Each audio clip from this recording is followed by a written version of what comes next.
බලන්න ඔයාලටත් මේ අවුල මේ විදිහටම කලින් ඇවිල්ලා තියෙනවද කියලා. කොටා කියනවා මේ මෙයාගේ පාටට පොඩ්ඩක් highlights වැඩි මේක මට highlights අඩු කරලා දෙන්න කියලා. හරිද? හැබැයි මචං ඔයාලා පේනවද මම මේ දැන් මේ new MP4 කියලා තියෙන්නේ මේ ක්ලිප් එක මේ හැමතැනම තියෙනවා. හරිද? මේ ඔක්කොම layers වල තියෙන්නේ කොටාගේ කැමරා ක්ලිප් එක තමයි.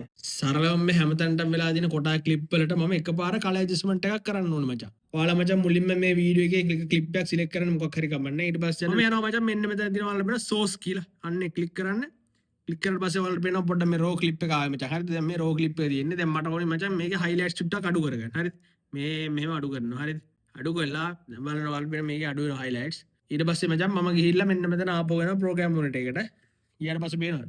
ඔයාලට ලොකුවට වෙනස පේන්නේ නැහැ. ඔයාලට මේ වෙනස ලොකුවටම පෙන්වන්න ඕනේ නම් මම මෙතන ගිහිල්ලා මේ source එක ආයි ක්ලික් කරලා මෙන්න මේ expose එක අඩුම කරන්න. හරිද? එතකොට ඔයාලට පේනවා මේ ක්ලිප් එක හොඳටම expose අඩු වුණා. දැන් අපි ආයි ගිහිල්ලා බලමු timeline එකේ ක්ලිප් එක play කරලා බලමු මොකද වෙන්නේ කියලා. ආන් දැක්කද මේ ඔක්කොගම ක්ලිප් වල මචං expose එක අඩු වෙලා තියෙනවා. දැක්කද? කලින් තිබ්බේ මෙහෙම හරිද? දැක්කද? කොහොමද තිබ්බේ? ඊට පස්සේ මෙතන expose එක අඩු කරාට පස්සේ මෙහෙම.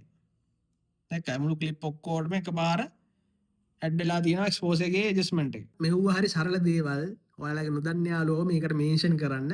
එයාට දැනගන්නත් එක මේක ෂෙයා කරන්න.